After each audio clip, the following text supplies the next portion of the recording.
I circle back around, I'm coming home. Through the wilderness, I'm not alone. Your love's a fire, it pulls me through. I circle back to you. Hey guys, welcome to Circle Back to God. I am glad you joined us for this awesome episode. Today we'll be talking about abortion. Yes, it's a strong, controversial topic and everybody has their own opinions on it. But here, as I have mentioned in my previous videos, I dive deep into the Bible to find a parallel between the two topics, between abortion and what God has to say about it. So, I'm going to start from the very, very, very beginning, Genesis 1, because in the beginning, he said for the humans to increase in number, be fruitful and increase in number. And if you don't believe me, open your Bibles and read Genesis 1:28. God blessed them and said to them, be fruitful and increase in number. Fill the earth and subdue it. Rule over the fish in the sea and the birds in the sky, and over every living creature that moves on the ground. Okay, so basically our first command by God was to increase in number and subdue the earth. Okay, now some of us do that. We have children, some have 1, 2. Back in the, early days, people were having 13 children. You don't see that too much anymore. We have decreased in childbirth. Most families decide to have 1 or 2 children. I personally had 3 babies, and I take in people that need a home constantly. At one point, I had 16 people in my house. Now, the first case I found of abortion was in 1550 BC by a mixture of herbs and honey. That right there goes against God, because he wanted us to increase in number and not kill the babies. I don't know why they thought it was okay to kill a child. Maybe it was from rape. I didn't get too much information. But even Jesus said in Matthew 19:14, let the little children come to me, and do not hinder them, for the kingdom of heaven belongs to such as these. So even Jesus knew that children were a blessing. And we need to keep them in mind when we even consider abortion. These babies, these little tiny infants, can grow up to be such rulers, such powerful people. You don't know what that little baby you're thinking about murdering can accomplish. They can be the president. They can be, congressman, senate. They could be a doctor who saved somebody else's life. Okay? And then, we just got crazy from there. Okay, we got really crazy since since Jesus spoke that. I found some statistics. Okay, when I was researching this topic, I found a lot of statistics, and I don't think you'll understand how many abortions happen in the United States. The number is mind blowing. When I found this out, I was dumbfounded. In the year 2023, there were 860,000 abortions. Just in the United States alone.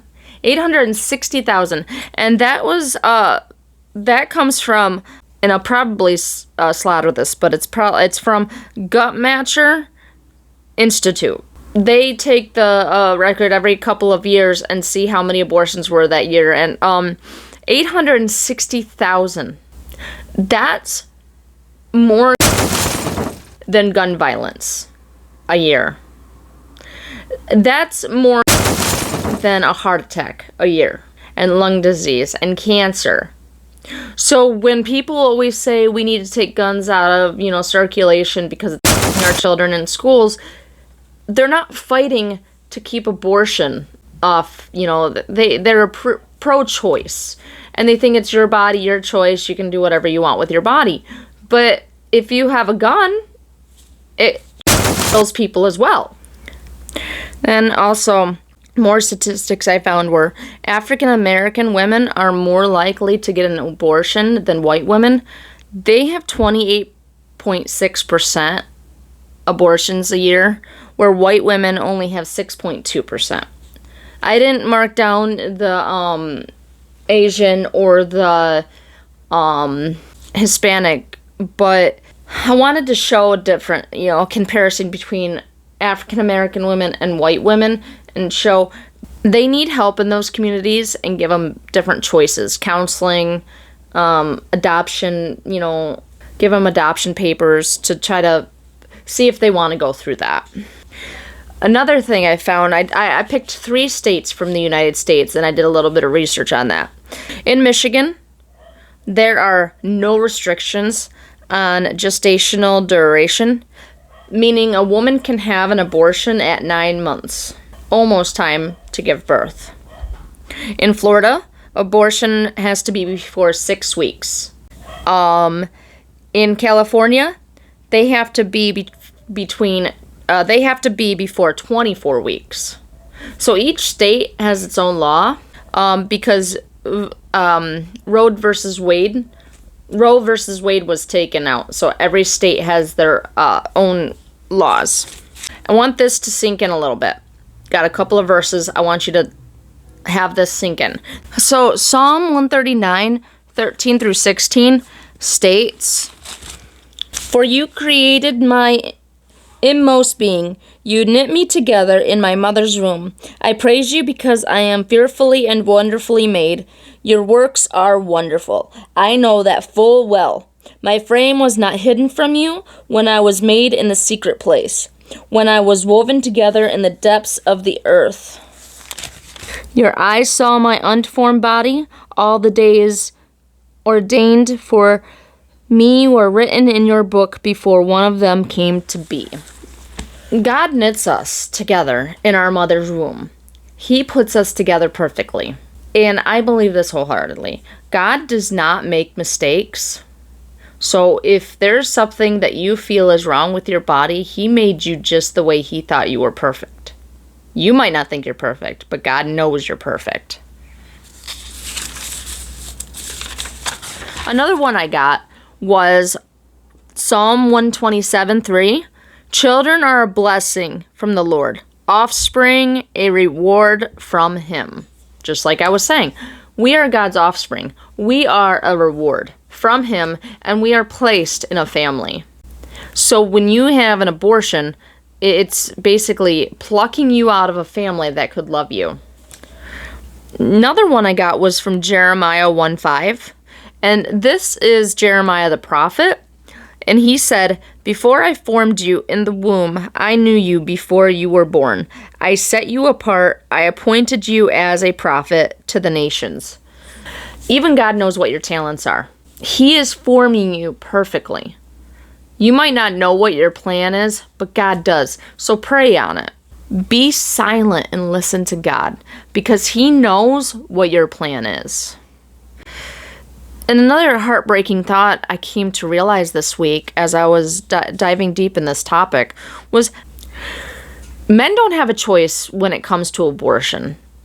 Some of them can influence the woman they got pregnant and say, "Please abort this baby." But when a father wants to keep his baby and the woman does not, they get to go and take the baby out without the father's knowledge. I believe that if you were to have an abortion, you need both parents' consent, not just the mother's. I know it's her body. I know she has to go through all that, but a man had part in that. A woman does not get pregnant alone.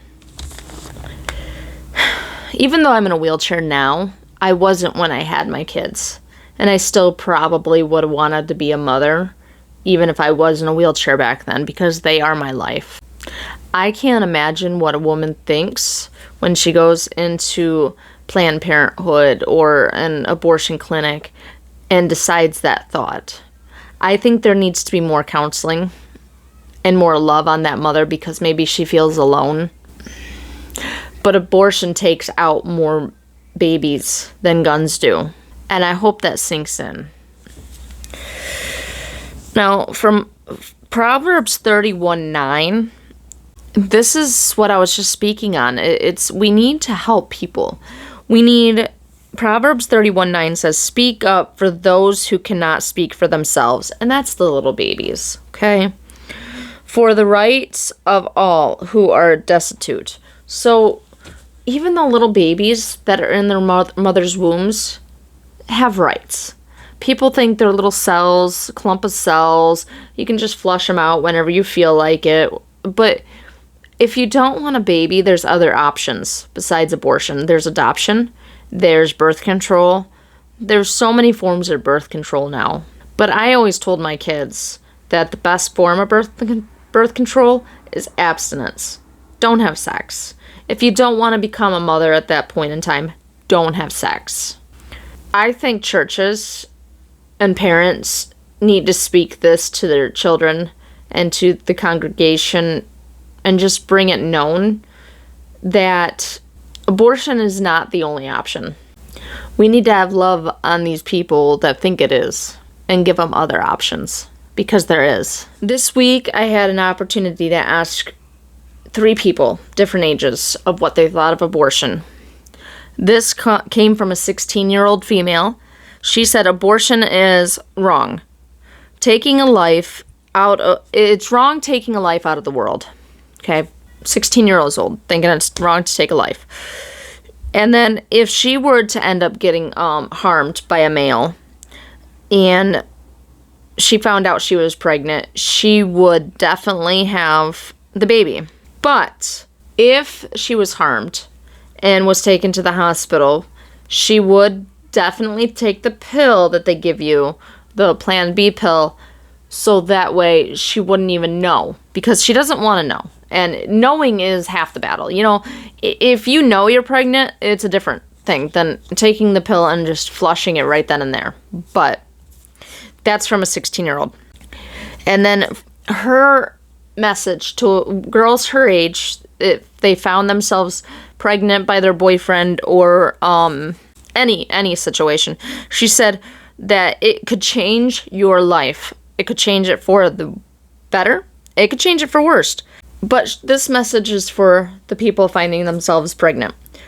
You could be a good mom. Just take care of the baby, feed the baby, give that baby love. And then the second person I asked was a 20-year-old. And she's more pro-choice.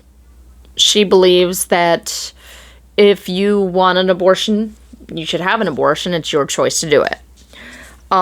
If she were to find herself harmed by a man, she would have an abortion because she doesn't want to become a mother. She didn't have a message for any woman out there at her age to tell them what to do. She's basically pro-choice. That's it. Done. And then I interviewed one more other person. It was from an 18-year-old trans female. So meaning male to female. She is limited pro-choice, meaning that it's situations, rape, incest, harm of the baby, harm of the mother. That's when it should be aborted. So limited pro-choice. And then the message she would give people in her situation, or in somebody 18 years old, go through the pregnancy, and if you don't want to keep the baby, find a suitable family for adoption. I believe that. I believe if you are not wanting a child right away, you can adopt it. Let the child live. I know this was a tough topic, but there is help out there. They just don't know it. And even Tom MacDonald sang a few songs, and one of the lyrics he has in his song was that we can classify bacteria on Mars as something living, but a baby inside us is not. Have that sink in for a minute there too. The baby inside of us is living. It's growing. It's breathing. It eats what we give it. When we put food in our mouths, the baby has nutrition. Babies are a blessing from the Lord from the very beginning. And I'm going to end it with that. If you want to comment down below for a topic you would like me to discuss, I'm more than happy to do the research. Please like and subscribe and tell your fellow Christians and non-believer friends alike to watch my podcast. Maybe they'll get something out of it. You guys have a blessed week, and I'll see you next Friday. Bye now. Ran through shadows chasing gold, lost my way in stories told, but the quiet called my name. Circle back to you, through the storms and sky so blue. Every path I walk, it's true, leads me back to you.